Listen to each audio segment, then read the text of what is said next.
Assalamualaikum warahmatullahi wabarakatuh, sahabat semua. Saat Fatu Mekah, semua orang satu bergembira. Yaumul Marhamah. Orang-orang berbondong-bondong masuk Islam. Tapi sahabat semua, ada satu orang yang menangis. Ya, namanya itu Afif bin Qais. Lelaki ini dilanda penyesalan yang teramat sangat menyesal. Kenapa? Flashback ke lebih dari 20 tahun yang lalu sebelum terjadinya Fatu Mekah. Afif bin Qais ini adalah seorang pedagang dari Kinda yang berkunjung ke Mekah untuk berhaji. Di Mekah dia menemui seorang sahabatnya, itu Abbas bin Abdul Muthalib.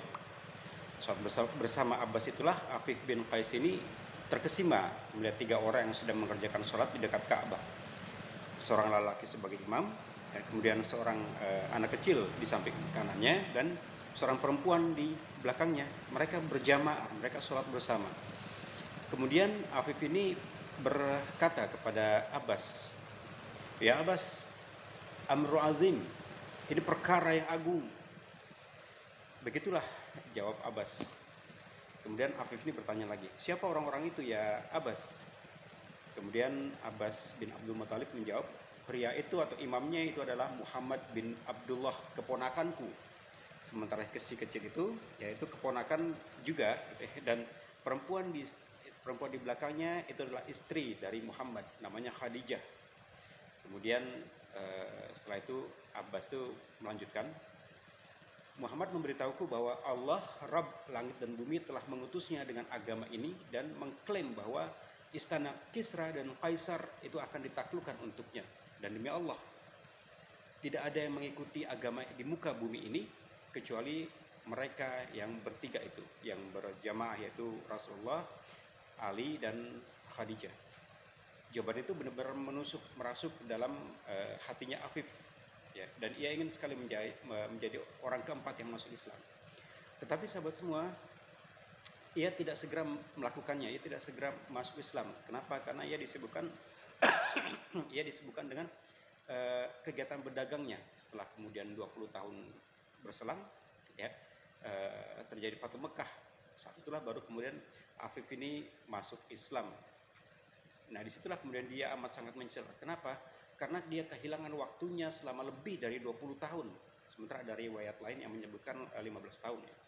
Ia menyesal. Kenapa? Karena seandainya dia dulu masuk Islam, setelah mendengar penjelasan dari Abbas, ia akan menjadi orang keempat yang masuk Islam. Dia mestinya bisa ikut hijrah, bisa ikut perang Badar, perang Uhud, Khandaq, dan sebagainya. Namun kesempatan itu ia sia-siakan, terlewat begitu saja. Padahal ia telah menyaksikan dan merasakan sebuah kebenaran, sebuah al-haq, agama Islam. Maka sahabat semua, jangan sampai kita menyesal seperti Afif bin Qais ini. Jika telah tampak kebenaran di depan kita, yuk kita sama-sama ikuti, kita segera ikuti.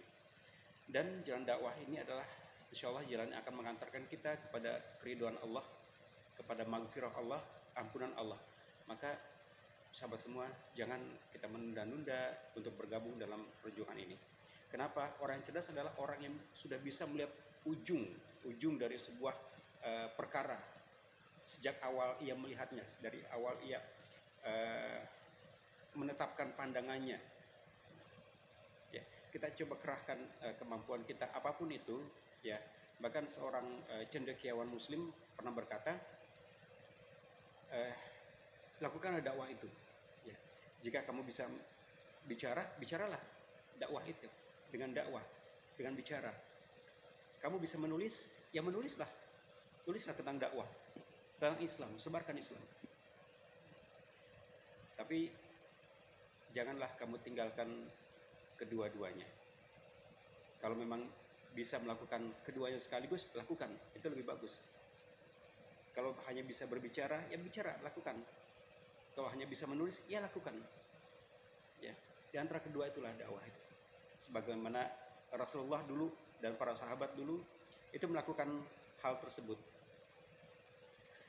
Jadi sahabat semua, yuk di sisa umur kita, sisa usia kita yang entah Allah masih memberikan kita waktu sampai kapan, kita gunakan untuk berdakwah. Kita sebarkan Islam ini, kita sebarkan opini-opini Islam, ya.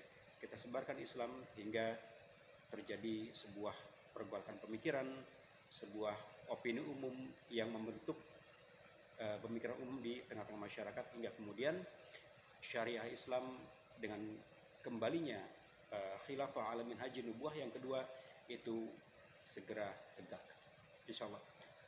Baik, semoga bermanfaat. Assalamualaikum warahmatullahi wabarakatuh.